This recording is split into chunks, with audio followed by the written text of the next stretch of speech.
Bonsoir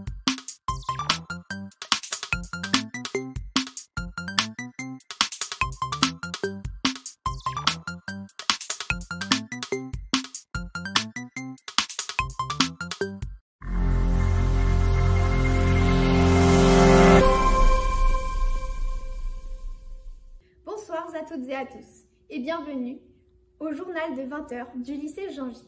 Ici Anaïs Toussaint. Nous avons la chance de présenter ce journal aujourd'hui grâce au concours Féminisons les métiers de l'aéronautique créé par Air Emploi. Un grand merci à eux. À la une ce soir est la découverte d'une visite pour briser les stéréotypes.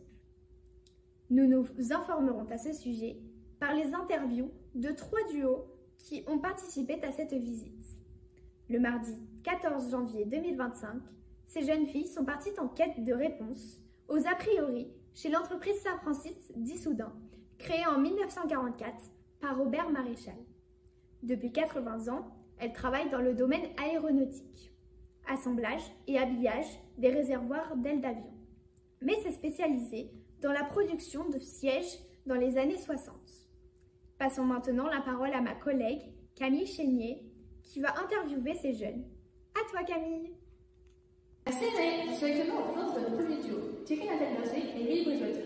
Alors, parlez-nous de votre expérience. Eh bien, nous avons rencontré une femme qui s'appelle Sarah. Elle nous a présenté son métier, son rôle au sein de l'entreprise, sa journée quotidienne type et comment elle vit chaque jour comme professionnelle. Et comment ça se fait? Je suppose qu'elle s'est en train de me passer en tant que femme. Non, pas exactement, mais nous connaissons tous bien ce cliché de la femme dépourvue de pouvoir dans le monde masculin. Mais Sarah a gravé des échelons. Elle a réussi à se placer assez haut dans l'hiérarchie de son travail, mais bien sûr, ça n'a pas été facile. Elle reçoit aussi parfois des remarques injustes de la part de ses collègues masculins. C'est moi.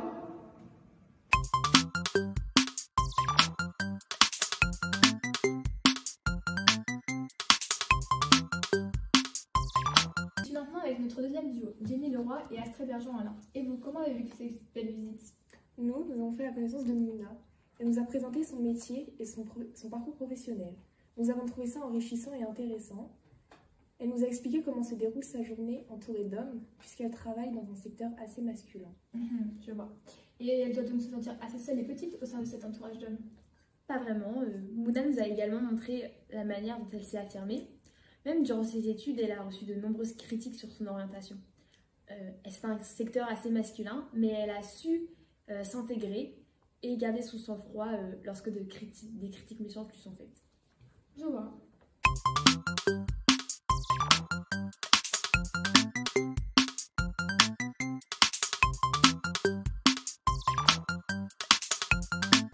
Et enfin, nous retrouvons notre troisième et dernier duo, Camille Bert et Soisy Papillon.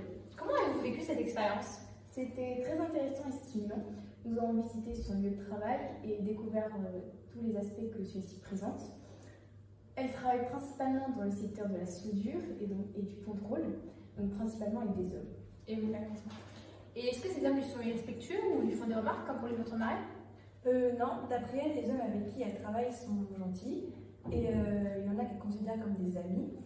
Elle surveille leur travail et la qualité des produits en toute confiance. Elle se sent donc en situation de supériorité, si on peut dire, ainsi, mais se fait tout de même respecter par ses pairs qui sont en majorité des hommes. Très bien, merci beaucoup.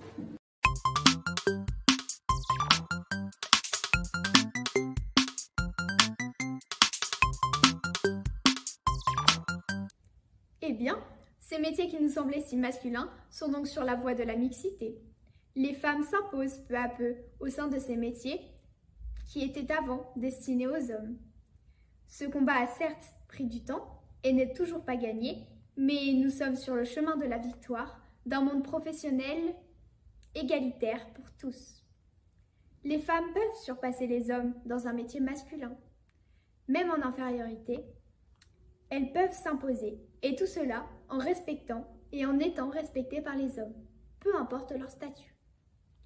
Merci de nous avoir écoutés ce soir. Nous nous retrouverons ultérieurement pour une nouvelle émission du journal de 20h de Jean-Gy. Bonne soirée!